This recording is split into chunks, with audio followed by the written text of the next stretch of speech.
Hello, this is Jessica Roberts, and this is my copyright presentation. Now, the objectives for this presentation is that students should be able to understand copyright principles, including current laws, fair use guidelines, Creative Commons, and public domain. Now, imagine this scenario. You are with a group of your friends and you tell a joke. You think it's really funny, and only one of those friends actually hears the joke. Then, about 20 minutes later, that friend repeats your joke, adds a little embellishment to it, and everyone hears and everyone laughs, and they get the credit for your joke. Now, that probably wouldn't feel very good that you didn't have both the credit for your work or you didn't have the ability to choose how your work got used after somebody took your work.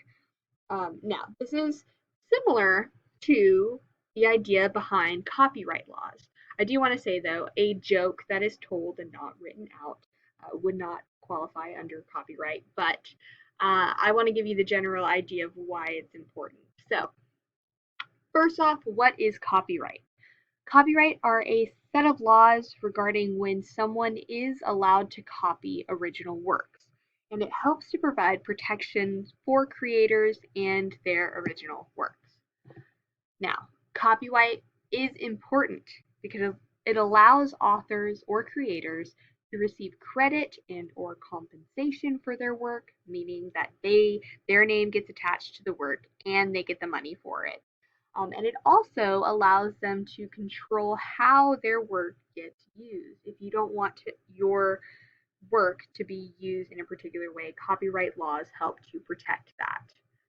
Now, it is super important to follow copyright rules, laws, because failing to do so can result in paying damages, as well as fines that range down from $750 all the way up to $150,000. And then, if the infringement is bad enough, you could end up with up to 5 years of jail time. So, copyright infringement is no joke, and it's important that you understand how to utilize this information when you're using sources. Now, what are works protected by copyright?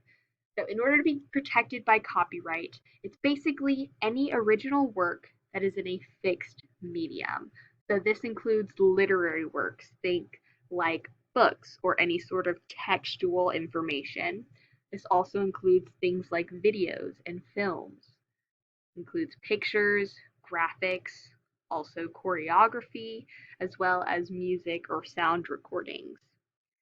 Now, things that are not protected by copyright would be things that are not in a fixed medium, things like ideas or titles or names, or if there's a performance or a speech that isn't written down or recorded, that is not considered a fixed medium, so that's not protected by copyright. Also, not protected by copyright laws are works created by the US government because they belong to the public. Also, any other public domain works are included in this not protected by copyright.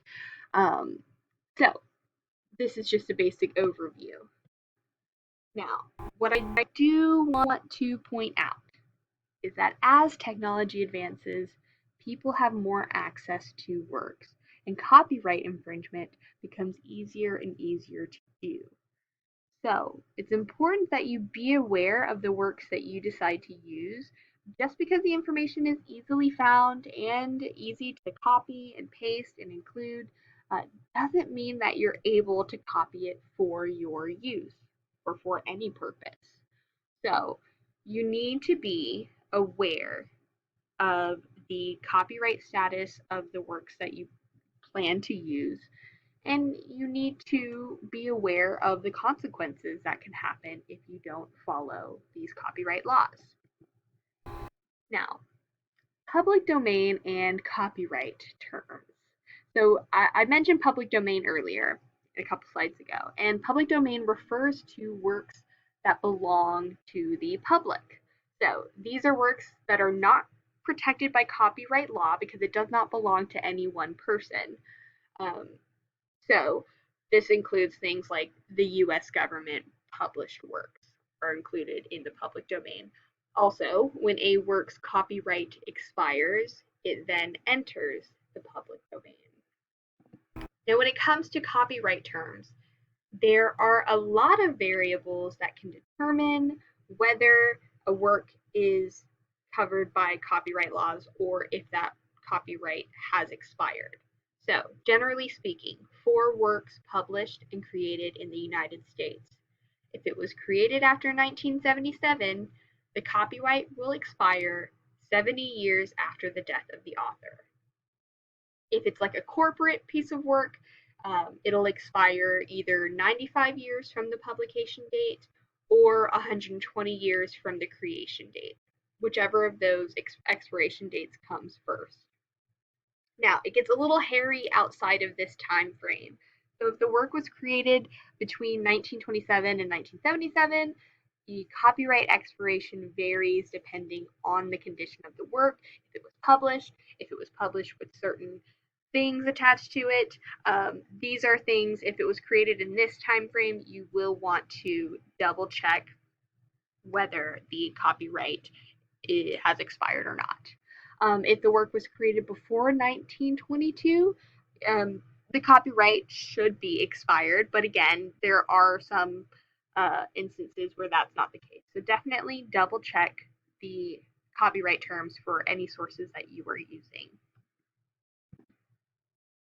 Now, if you want to use a copyrighted piece of work, you can. However, you need permission from the owner of said work to do so. So, in order to utilize copyrighted materials in your work, whatever you decide to do, you need to seek permission. So, first off, you need to determine who owns that work. And you need to contact them. But when you're looking at who owns the work, also look at possibly publishers or distributors. For instance, if it's like a book or if it is a CD or like a record of some sort, you can contact the publishers and distributors to seek permission as well. Now, when you contact them, you need to describe the manner and the format that you will be using the work in. This has to be specific. Tell them how you want to use their work, how much of the work you're going to use, like if it's a text, what exact sentences are you using. And then also you might need to pay some associated fees for using the work. Things like copyrighted music often have associated fees with them.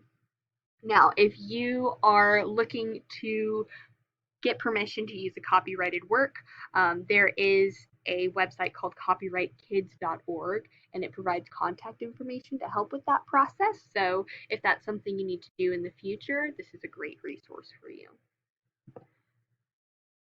So fair use and fair use guidelines is a part of copyright law. So fair use is actually an exception to these copyright laws that we were talking about.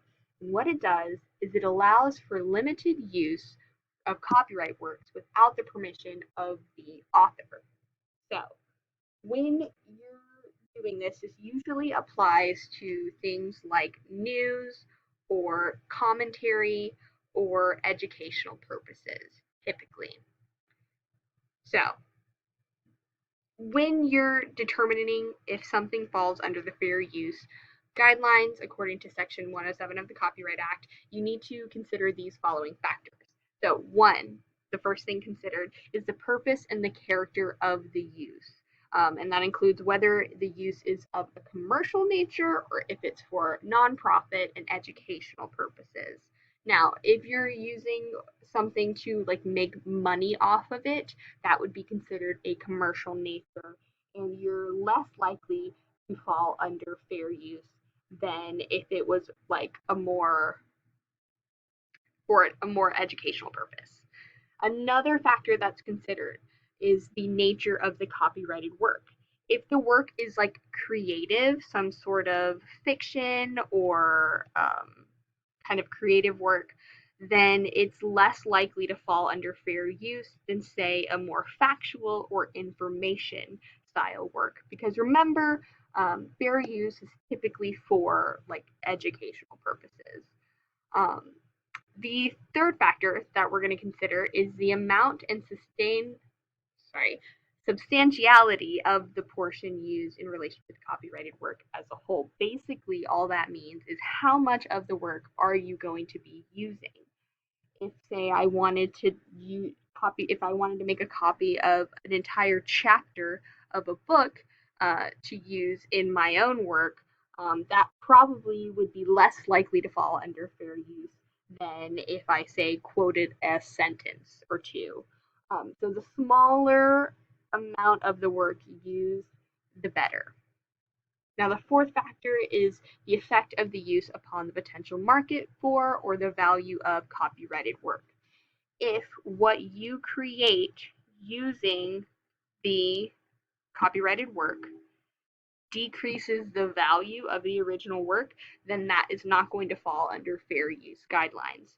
So just keep that in mind. Typically, though, for your classes, for your educational presentations or projects, most of that will fall under fair use guidelines. But once you leave school and you're doing anything for a personal business or like financial purposes, if you're trying to make money using copyrighted works, these are things you need to consider, whether it falls under fair use or if you have to follow the copyright laws. Now, Creative Commons refers to free copyright licenses that allow for creators to decide how they want their works to be used. So typically, you'll have about 6 licenses to choose from that range from the most open to the least open. The most open would mean that you could use this work for a variety of purposes, however you want to, as long as you give credit to the user. Pretty much all Creative Commons licensed work can be used, although you need to follow the specific guidelines based on whatever license is used. But you do need to give proper credit, regardless of if the license is open or not. So the question here, when can you copy a work? Well, you can copy a work if you created the work, if it's your original work, or if the copyright has expired on the work, you can use it. If you are granted permission or license to use by the copyright holder, so again, that also includes Creative Commons. If you are copying the work, if it falls under fair use, then yes, you can do it. And then also, if the work is in the public domain, you are allowed to copy it. Now, I just want to give you guys some quick tips and resources. So, one of the things when you're looking at sources to use that you don't want to fall under the copyright law, you can always go to Google's advanced search options, particularly if you're using like photos or anything like that you're searching for. Because if you go at the bottom, you'll have the option to look at your searches based on user rights. So whether you want it to be filtered by license or you want to find sources that are free to use, share, or modify, even commercially, they have a range of options you can choose from. Additionally, if you're looking for Creative Commons licensed work, you can go to search.creativecommons.org. That's basically kind of like a Google search, but it searches through Creative Commons licensed work that you can use. And then additional tips, tricks, and resources. Again, I mentioned copyrightkids.org.